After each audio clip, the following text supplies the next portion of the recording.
Hi friends, నా పేరు Surendra. Welcome back to my channel. ప్రోమోలో ట్విస్ట్ గమనించారా మీరు? ప్రోమోలో భయంకరమైన ట్విస్ట్ ఉంది. సో నామినేషన్స్ ఊరకే రాదు, పోరాడి సాధించుకోవాలి అన్నట్టు నామినేషన్ ప్రాసెస్ పెట్టాడు. సుమన్ అండ్ గౌరవ్ ఇద్దరు వెళ్ళాక వాళ్ళకి 2 స్లిప్పులు వస్తాయి. అది ఫస్ట్ ప్రోమో. ఈ ప్రోమోకే ఎక్స్టెన్షన్ ప్రోమోలో ఫస్ట్ నైట్ వేసిన ప్రోమోలో వీళ్ళిద్దరు చూపిస్తాడు. అలా వచ్చినప్పుడు మీ ఇద్దరు ఇంకిద్దరిని చూజ్ చేసుకోండి, ఒక్కొక్కరిని ఎవరు నామినేట్ చేయాలన్నప్పుడు సుమన్ ఏమో ఇమ్మాన్యుల్ని, గౌరవ్ ఏమో ఆయేషాని సెలెక్ట్ చేసుకుంటారు. మళ్ళీ వీళ్ళిద్దరికి పెడతాడు ఒక టాస్క్, పోరాడి గెలుచుకోవటం అనే టాస్క్. మళ్ళీ మొత్తం రూమ్ నిండా బెలూన్స్ వేసి, సో ఎవరికైతే బెలూన్లు పగలగొట్టినప్పుడు ఎక్కువ బెలూన్లు ఉంటాయి, చాలా బెలూన్లు ఉంటాయి, ఆ బెలూన్లు పగలగొట్టినప్పుడు దాంట్లో పవర్స్ ఉంటాయి లోపల. ఆ పవర్స్ని బట్టి మీరు చేయాలి అని, డిఫరెంట్ పవర్స్ ఉంటాయి, ఆ పవర్స్ని బట్టి చేయాలి అన్నప్పుడు. సో ఇక్కడ ఆయేషాకి ఏమొస్తుందంటే ఇద్దరిని సింగిల్ నామినేషన్ చేసేది, ఒకరినేమో డైరెక్ట్ నామినేషన్ చేసేది అనేది వస్తుంది. ఓకే, రెండో పవర్ ఏంటంటే సో మొత్తానికి ఇద్దరు సింగిల్ నామినేషన్, ఒక డైరెక్ట్ నామినేషన్. ఇక్కడ ఇమ్ముకి ఏంటంటే 2 డబల్ నామినేషన్లు, 3 సింగిల్ నామినేషన్లు ఇట్లా వస్తాయి. అయితే ఇక్కడ ట్విస్ట్ ఏంటంటే పవర్ని మీరు షేర్ చేసుకోవచ్చు అన్నాడు. ఇక్కడ నాకు కొంచెం అంటే అక్కడ సరిగా యూజ్ చేసుకోలేదా లేకపోతే మనం అర్థం చేసుకోవడం తప్ప, అది మోర్ డీటెయిల్స్ లైవ్లో తెలుస్తాయి. మీకు ఏమనిపించిందో కమెంట్ చేయండి. నేను ఎందుకు అంటున్నానంటే, సపోజ్ ఇప్పుడు ఇమ్ముకి వచ్చిన ఛాన్స్ ఏంది, 2 డబల్ నామినేషన్లు, 3 సింగిల్ నామినేషన్లు చేయొచ్చు. ఈ పవర్ని షేర్ కూడా చేసుకోవచ్చు అన్నప్పుడు అక్కడ ఆయన సెలెక్ట్ చేసుకున్న పర్సన్ ఎవరెవరు? కళ్యాణ్, రీతు, తనూజ, రమ్య, కళ్యాణ్, రీతు, తనూజ, దివ్య, చిట్టి పికిల్స్, రమ్య. రీతు, తనూజ, దివ్య, కళ్యాణ్, చిట్టి పికిల్స్, రమ్య. వీళ్ళ 5. సో ఇక్కడ ఏమనిపిస్తుంది, ఆయనకు వచ్చిన ఛాన్స్ని మొత్తం పవర్తో షేర్ చేసుకున్నాడు. సో అసలు బిగ్ బాస్ అనిందే అదా? ప్రోమోలో ఏమన్నా మనకి మిస్ చేశాడా? అంటే మీకు వచ్చింది కానీ మీరు పవర్ షేర్ చేసుకోవాలి, మీరు డైరెక్ట్గా చేయడానికి లేదు, అదే దాని మీనింగు. అందుకే ఇప్పుడు డైరెక్ట్ నామినేషన్ అనగానే ఇప్పుడు ఆయేషాకి 2 సింగిల్ నామినేషన్లు, 1 డైరెక్ట్ నామినేషన్ వచ్చినప్పుడు డైరెక్ట్ నామినేషన్ రీతుని చేశారు. మిగిలిన 2 ఆయేషా ఎవరెవరికి ఇచ్చింది? సాయికి 1, సంజనాకి 1 ఇచ్చింది. ఇక నా డౌట్ ఏంటంటే, మీరు ఎవరినైనా పవర్తో షేర్ చేసుకోవచ్చు అంటే మీరు ఖచ్చితంగా మీరు కాకుండా వేరే వాళ్ళతోనే పవర్తో షేర్ చేసుకోవాలన్నప్పుడు వీళ్ళిద్దరు ఆడిన గేమ్ కరెక్టే. డైరెక్ట్ నామినేషన్ కాబట్టి ఆమె చేసింది, మిగిలిన ఇచ్చింది. అలా కాకుండా మీరు పవర్ని షేర్ చేసుకోవచ్చు అంటే షేర్ చేసుకోవచ్చు, మీరు కూడా ఉండొచ్చు ఆ నామినేషన్ వేసే ప్రాసెస్లో అన్నట్టు ఆ సెన్స్లో మీనింగ్ వస్తే మాత్రం ఇమ్ము సరిగా ఆడినట్టే. ఎందుకంటే ఇక్కడ చెప్తా చూడు, గేమ్స్ అనేవి ఓన్లీ బెలూన్లు కొట్టి ఫిజికల్ గేమ్లు కొట్టి ఇవే కాదు కదా, కొంచెం వైజ్గా. ఇప్పుడు ఆయన ఏంటి, ఇమ్ము చాలా తెలివైనోడు. ఇప్పుడు ఆ పవర్ వచ్చినప్పుడు ఖచ్చితంగా ఇద్దరిని నామినేట్ చేసే ఛాన్స్ ఒకటి తీసుకొని మిగిలిన 4 ఇచ్చినా ఆయనేం అనుకోరు, అయ్యో అన్నీ ఏనే నామినేట్ చేస్తే మళ్ళీ ఎట్లా మిగిలిన వాళ్ళకి ఛాన్స్ లేకుండా తీసేసుకున్నాడు అన్న సెన్స్లో వస్తుంది. ఓకే, నీకు అంత గేమ్ ఆడి అంత తీసుకొని మిగిలిన వాళ్ళందరికీ ఛాన్స్ ఇచ్చావు. నువ్వు అంతమందికి ఛాన్స్ ఇచ్చినప్పుడు నీకు ఛాన్స్ ఇచ్చిన వాళ్ళు నిన్ను నామినేట్ చేయరు, నువ్వు నామినేషన్లోకి ఎలా వస్తావు? బిగ్ బాస్ చేసిందే అలా అయితే, అసలు ప్రాసెస్ ఎలా అయితే మనం తప్పట్లేము ఇమాన్యుల్ని. ఏంది, అందుకే ఈ ప్రాసెస్లో 2 రకాలుగా జరగవచ్చు. పవర్ని మీరు షేర్ చేసుకోండి, ఖచ్చితంగా పవర్ని షేర్ చేయాల్సిందే, మీరు కాకుండా మీరుగా చేయటానికి లేదు అంటే అప్పుడు ఇమ్ము చేసింది కరెక్టే. ఆయనకి 5 ఛాన్సులు వచ్చినాయి, 2 డబల్ నామినేషన్లు, 3 సింగిల్ నామినేషన్లు. ఫర్ ఎగ్జాంపుల్ ఇప్పుడు తనూజాకి 1 చిట్టి ఇచ్చి నువ్వు డబల్ నామినేషన్ చేయొచ్చు అంటే ఆమె ఇద్దరిని చేయొచ్చు. కళ్యాణ్కి వచ్చి 1 చిట్టి ఇచ్చి సింగిల్ నామినేషన్ అంటే ఆయన ఒక్కరినే చేయాలి, అదనమాట. సో ఇక్కడ కూడా అలానే ఈమెకి 2 సింగిల్ నామినేషన్లు, 1 డైరెక్ట్ ఏమో ఇక్కడ రీతుని చేసేసింది. ఇక్కడ తప్పు అర్థం చేసుకున్నారా? మామూలుగా అంతేనా? అలా పెడితే మాత్రం ఒకవేళ బిగ్ బాస్ నిజంగా మీ ఇద్దరు చేయడానికి లేదని పెడితే అది మీనింగ్లెస్ కదా.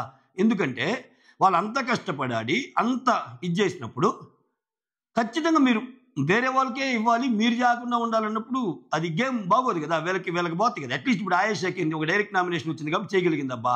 లేకపోతే సింగిల్ నామినేషన్ వచ్చిన వాళ్ళు నువ్వు యూజ్ చేయడానికి లేదు, వేరే వాళ్ళకే ఇవ్వాలంటే తప్పు కదా. అలా కాకుండా నేను కన్ఫ్యూజ్ చేసినట్టుంటే ఐఎమ్ సారీ, కొంచెం బెటర్గా క్లారిటీ ఇవ్వడానికి ట్రై చేస్తున్నాను, అందుకే 1-2 సార్లు చెప్తున్నా.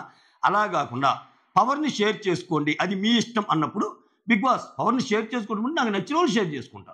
అంటే 5 అయినా వాడచ్చు, 4 అయినా వాడచ్చు, 3 అయినా వాడచ్చు, 2 అయినా వాడచ్చు, 1 అయినా వాడచ్చు. ఆ ఛాన్స్ ఉండి కూడా ఇమాన్యుల్ యూజ్ చేసుకోకపోతే మాత్రం ఇమాన్యుల్ది కరెక్ట్ డెసిషన్ కాదు. ఎందుకంటే ఇమాన్యుల్ దిగాలి, ఇంకా నామినేషన్లోకి దిగి మాట్లాడితే కదా, మాట్లాడితే పాయింట్స్ పెట్టొచ్చు, ఆయన అనుకునే వాళ్ళని ఈజీగా ఫోకస్ చేసి మాట్లాడితేనే కదా 1-on-1 నామినేషన్స్ అయ్యేది. అట్లా అనిపించింది. ఇంకొకటి ఏంటంటే రీతు అండ్ ఇప్పుడు ఏమికి డైరెక్ట్ నామినేషన్ ఛాన్స్ రాగానే డైరెక్ట్గా రీతు అంది. రీతు అని ఫోమ్ కొట్టగానే నేను ఇప్పుడు ఆగు కడుక్కొని వస్తాను అన్నట్టు వస్తే, అంటే నువ్వు వచ్చిన దాకా ఇప్పుడు మేమందరం ఆగాల, ఓవర్ యాక్షన్ చేయకు అన్నట్టు స్టార్ట్ చేస్తే ఒక్క నిమిషం అంటుంది అంతే. ఒక్క నిమిషము ఆ ఫోమ్ తుడుచుకుంటాను అంటుంది. తప్పే లేదు రీతుది.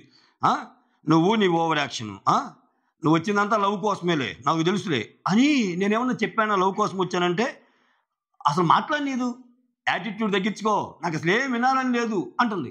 ఏమో చెప్తుంది, వేరే వాళ్ళు చెప్పేది వింటంలా, వినాలి కదా. ఆ తర్వాత నీకేమన్నా చెప్పానా అది ఇది అన్నట్టు ఆడ గొడవ అయింది. నువ్వు లవ్ ట్రాక్ కోసం వచ్చావు, నువ్వేం చేయటం లేదు, నీ స్ట్రాటజీలో నాకు నచ్చడం లేదు అన్నది పాయింట్. సో డీటెయిల్డ్ అనాలిసిస్ వాళ్ళు చెప్పాక మళ్ళీ ఒకవేళ రీతుదేమన్నా తప్పు ఉంటే మాట్లాడవచ్చు మనం. ప్రస్తుతానికి యాటిట్యూడ్ చూపించింది ఆయేషా లాగానే ఉంది. సో ఏమా టార్గెట్ చేసినట్టే అనిపించింది. అందుకే నీకు రాత్రి సంజనా గారితో కూడా చెప్పిస్తారు, సో అసలు నువ్వు ఎందుకు వచ్చావు, నేను రీతుని టార్గెట్ చేద్దాం అనుకుంటున్నా అని. ఓకే, కారణం ఏదైనా టార్గెట్ అయితే ఏం దగ్గర ఒకటి ఉంది, నువ్వు టార్గెట్ చేయాలనుకుని నన్ను చేసావన్నా కానీ అదేం లేదు, ఇది నా జెన్యూన్ అట్టంది, ఎస్ నా టార్గెట్ నువ్వే అంటుంది. అదొకటి ఉంది మళ్ళా. సో ఆయేషా నువ్వేమన్నా పాయింట్లు చెప్పుకోవాలంటే నాకు అసలు వినాలని లేదు బిగ్ బాస్, ఆమె ఆర్గ్యుమెంటే వినాలని లేదు అంటుంది. సో మొత్తానికి రీతు మీద సింపతి పెరిగి, రీతు మీద కొంచెం బాగా పెరిగి అంచెలంచెలుగా ఎదిగి టాప్ 5 దాకా పెట్టేదాకా నిద్రపోతుంది ఇక్కడ. ఎందుకంటే తనూజ ఏం చేసిందంటే తనూజ తెలివిగా ఫ్రెండింగ్ చేసుకుంది. ఇప్పుడు ఈ రోజు కూడా వాళ్ళిద్దరు పక్క పక్కనే ఉంటారు. ఆమెకు వచ్చిన స్లిప్పుల్ని తనూజ చెప్తుంటుంది. కొంచెం బాండ్ కొంచెం తనూజ సేఫ్ సైడే ఉంది. అట్లీస్ట్ అది అది అది గేమ్ పరంగా మాట్లాడితే దాన్ని మనమేం అనలేము. ఇంకా వాళ్ళు ఎవరి స్ట్రాటజీలు వాళ్ళని. ఇక్కడ ఈ పర్టికులర్ విషయంలో అంత యాటిట్యూడ్గా కనపడింది మాత్రం ఇక్కడ మనకి ఆయేషా. ఏం యాటిట్యూడ్ కనపడి నువ్వు యాటిట్యూడ్గా ఉన్నామంటే అది జనాలకి ఎంత మాత్రం ఎక్కిద్దో తెలియదు. ఇప్పుడు ఓవర్ ఇప్పుడు నామినేషన్స్లో డిమాండ్ లేడు. డిమాండ్ లేనప్పుడు ఆబ్వియస్గా రీతుకి కొంచెం యాడ్ అయ్యిద్ది. సో అట్లానే శ్రీజ కూడా లేదు. అంటే బయటకు వచ్చిన వాళ్ళు కొంచెం వాళ్ళు ఏమన్నా ఫేవర్గా రీతుకి ఫేవర్గా ఓట్లు వేస్తే ఆమె ఓటింగ్ కొంచెం పెరగచ్చు. సో అయితే ఏమో జరిగిన ఒకే ఒక్క మంచి ఏంటంటే ఇక్కడ డిఫరెంట్ ఇచ్చారు కదా, వీళ్ళలో ఒకరు వీళ్ళని కూడా నామినేట్ చేశారు, ఆయేషాని నామినేట్ చేశారు.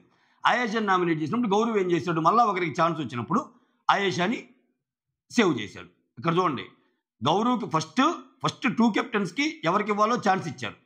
ఆ తర్వాత మళ్ళీ ఆయేషా బరిలోకి నామినేషన్లోకి రాగానే మళ్ళీ అదే గౌరవ్కి ఎవరిని సేవ్ చేయాలన్నప్పుడు ఆయేషాని సేవ్ చేశారు. ఆయేషా సేవ్ అయిపోయింది. సో ఆయేషా సేవ్ కాకపోతే ఎట్లా ఉండేది, అంత ఓటింగ్ అయితే లేదు ఏమకి. అయితే ఆమె కంటే కింద ఉండేళ్ళు ఉన్నారు.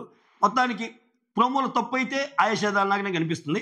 చూడాలి, ఇంకా మెయిన్ లైవ్ అయితే చూసి. అందుకే నేను 2 సినారియోస్ చెప్పాను ప్రోమోలో, ఏదైనా జరిగి ఉండొచ్చు అని. ఆ ఛాన్స్ తీసుకోలేం కాబట్టి. సో ఇక్కడ ఒకటైతే అర్థమవుతుందబ్బా, ఈ అమ్మాయిని మిగిలిన నామినేట్ చేసినా ఏం చేసినా మంటలు అయితే వస్తాయి ఈ అమ్మాయి వల్ల. అది అది అది గ్యారంటీ మంటలు వస్తాయి. సో ఆ మంటలు వచ్చినప్పుడు ఏంటంటే బిగ్ బాస్ కంటెంట్ పెరిగిద్ది. ఏమని సేఫ్ సైడ్గా ఖచ్చితంగా ఒకవేళ బిగ్ బాస్కి ఆయేషాకి ఓటింగ్ లేదురా, ఏం ఓటింగ్లోకి వస్తే పోద్దిరా అనుకుంటే ఆమెని ఏదో ఒకటి చేసి బయటపడేస్తాడు. ఓటింగ్లో బయటపడేసి ఎన్నాళ్ళు అవుతాడు, ఎన్నాళ్ళు ఆమె అవసరం అనుకుంటే అన్నాళ్ళు అవుతాడు, అంతే. తర్వాత టాటా గుడ్ బై. అంతకంటే ముందుకి వెళ్ళి అంత జనాల ఆదరణని చూరగొంటుంది అన్నట్టు అనిపించింది ఆమె గేమ్.